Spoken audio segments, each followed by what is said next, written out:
दूसरा, हर व्यक्ति कहीं न कहीं उनके पूर्वज आदिवासी होंगे, सबसे पुराने लोगों के ही पूर्वज होंगे। और कुछ लोग शहर में आकर के रहने लगे, नगरी सभ्यता का निर्माण हुआ। तो जो है बाय बर्थ हर व्यक्ति आदिवासियों की संतान है, हर व्यक्ति में ब्रह्मा का अंश है, तो हर व्यक्ति ब्राह्मण है। ये जातिवाद का चलन हमारे देश को खोखला कर रहा है। सबसे पहली चीज आप देखेंगे, निषाद राज जो कि राम जी के परम मित्र थे, उन्होंने राम जी की सहायता करी। वो जंगलों में, वनों में रहते थे, इसीलिए वो वनवासी और आदिवासी थे। दूसरा, रावण जो है अपने आप को जो वर्ण व्यवस्था के हिसाब से ब्राह्मण क्लेम करता था।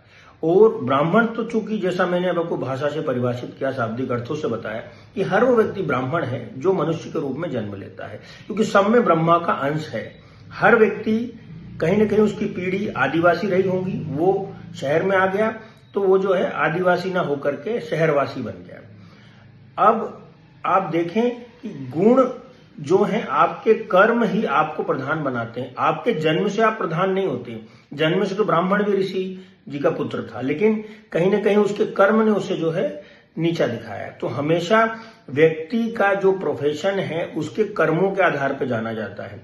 जैसे अगर कोई लुहार है तो लुहार कोई जाति नहीं हुई, लुहार एक काम हुआ, एक पेशा हुआ। लुहार, सुनार, कुम्हार, मटके बनाने वाला कुम्हार, लोहे का काम करने वाला लुहार, सुनार। तो ये सारी चीजें जो हैं कर्म के आधार पर बांटी गई हैं। जाति के आधार पर कर्मों को बांटना बिल्कुल गलत है।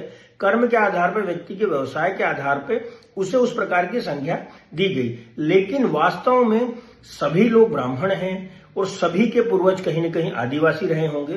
तो हमें इस जातिवाद से मुक्ति पाना बहुत जरूरी है। हम सभी ऋषियों की संतान हैं और ऋषियों की कोई जाति नहीं होती है। तो कृपया करके आप सभी लोग आपस में जातियों के नाम पे बंटना छोड़ें। ये जातिवाद जो बुराई का रूप लेता जा रहा है, इसे हम सबको मिल करके हटाना है। और इसके साथ साथ कट्टरता कहीं न कहीं हमें बाध्य करती है कुछ भी परिवर्तन लाने में। तो हमेशा हमें धार्मिक कट्टरता का पालन नहीं करना है। धार्मिक कट्टरता से तात्पर्य यह है कि हमने कोई चीज देखी, उसी को मान लिया और उसी को न लॉजिक लगा रहे हैं न तथ्य लगा रहे हैं। तो कहीं न कहीं धार्मिक कट्टरता से हमें नुकसान होगा। धार्मिक कट्टरता का हमें पालन नहीं करना है। और इन सभी धार्मिक कट्टरता, जातिवाद, इन सभी बुराइयों का अंत राष्ट्रवाद जिस अच्छाइयों के माध्यम से किया जा सकता है। जिस दिन धार्मिक कट्टरता और जातिवाद जो है समाप्त होगा, उसी दिन हमारे देश में जो है राष्ट्रवाद जैसी अच्छाई